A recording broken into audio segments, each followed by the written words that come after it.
नमस्कार. आज मी इथे व्हेज जेवण बनवत आहे.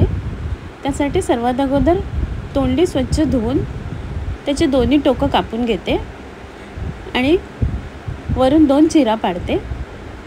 अशा प्रकारे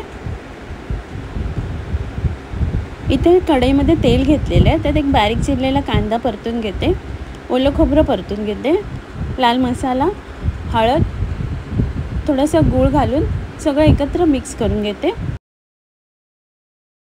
चवीप्रमाणे मीठ आणि चिंचेची पेस्ट घालते आणि पुन्हा एकदा मिक्स करून घेते. कोथिंबीर घालते. खोबरं थंड झाल्यावर तोंडलीमध्ये भरून घेते.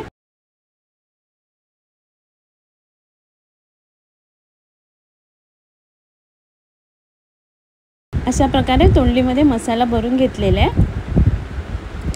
इथे छोट्या कुकरमध्ये तेल घेतलेलं आहे. त्यात फोडणीला राई, जिरं, कढीपत्ता घालते आणि भरून ठेवलेली तोंडली घालते. एक बटाटा घालते उभा चिरून घेतलेला आणि तेलावर 2 मिनटं परतून घेते. थोडासा लाल मसाला आणि किंचित मीठ घालते आणि पुन्हा एकदा मिक्स करून घेते. थोडंसं पाणी घालते, मिक्स करून घेते.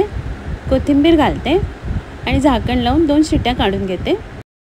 2 शिट्ट्या झालेल्या आहेत. कुकर थंड झालेलं आहे. कुकरचं झाकण उघडते. बटाटा आणि तोंडी शिजलेली आहेत.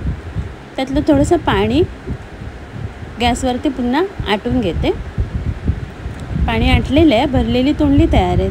इथे कढईमध्ये तेल घेतलेले आहे. त्यात फोडणीला राई, जिरं घालते, बारीक चिरलेला कांदा, हिरवी मिरची, कढीपत्ता घालते, थोडंसं हिंग घालते आणि कांदा नरम होईपर्यंत परतून घेते.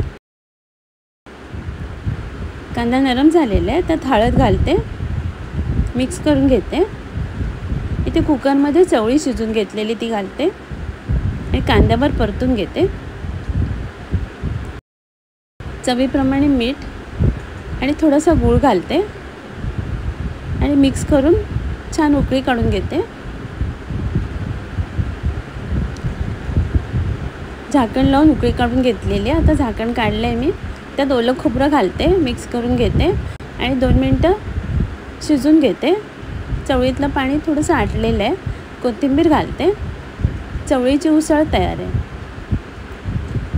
इथे रताळी कुकरमधनं शिजून मॅश करून घेतलेली आहेत. कढईमध्ये तूप घेतले 1 चमचा. त्यात ड्रायफ्रूट्स परतून घेते. ड्रायफ्रूट्स परतून झालेले आहेत, काढून घेते.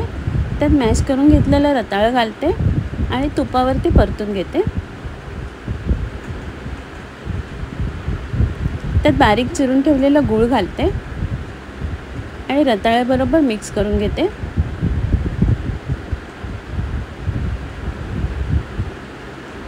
गूळ मिक्स करून झालेलं आहे. त्यात 2 चमचे तूप घालते आणि पुन्हा एकदा मिक्स करून घेते. वेलची पावडर आणि भाजून ठेवलेले ड्रायफ्रूट्स घालते आणि सगळं मिक्स करून घेते. रताळ्याचा हलवा तयार आहे. इथे कढईत तेल घेतलेलं आहे. त्यात फोडणीला तमालपत्र, कांदा आणि हिरवी मिरची घालते. थोडंसं हिंग घालते. कांदा नरम झाल्यावर बारीक चिरून ठेवलेलं आलं लसूण घालते आणि परतून घेते. 2 मिनटं परतल्यावर टोमॅटो घालते, बारीक चिरून ठेवलेला, मीठ घालते आणि झाकण लावून टोमॅटो शिजायला ठेवते. टोमॅटो शिजलेला आहे. त्यात धणे पावडर, लाल मिरची पावडर आणि हळद घालते आणि मिक्स करून घेते. इथे पालक स्वच्छ धुवून बारीक चिरून घेतलेला तो घालते आणि मसाल्यात परतून घेते. पालक शिजलेला आहे. मुगाची डाळ कुकरमधनं शिजून घेतलेली ती घालते आणि मिक्स करून घेते. थोडंसं पाणी घालते. चवीप्रमाणे मीठ घालते. किचन किंग मसाला घालते आणि सगळं मिक्स करून छान उकळी काढून घेते. डाळीला उकळी आलेली आहे. आता मी खाली ठेवते उतरवून आणि डाळीला फोडणी घालण्यासाठी तूप घेतलेलं आहे. तुपात जिरं, बारीक चिरलेला लसूण, सुकी मिरची, हिंग आणि लाल मिरची पावडर घालून डाळीला वरून फोडणी घातली आहे. 2 मिनिटांनी झाकण काढलेलं आहे. डाळ पालक तयार आहे.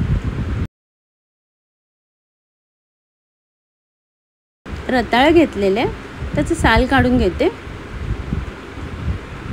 आणि रताळ्याची कापं काढून घेते. आता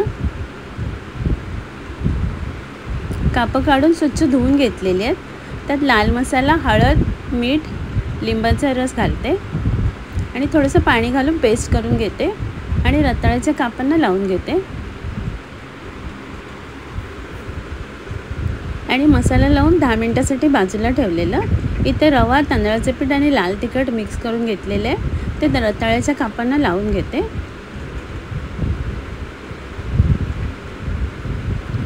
पॅनवरती तेल गरम करायला ठेवलेलं, त्यात रताळ्याची कापं फ्राय करायला ठेवते. एका बाजूने फ्राय करून झालेली आहेत. आता दुसऱ्या बाजूने फ्राय करून घेते. वरून थोडंसं तेल घालते. अशा प्रकारे 2-3 वेळा परतून रताळ्याची कापं शिजलेली आहेत. आता मी काढून घेते आणि सर्व करते. आजचा व्हिडिओ पाहिल्याबद्दल खूप खूप धन्यवाद.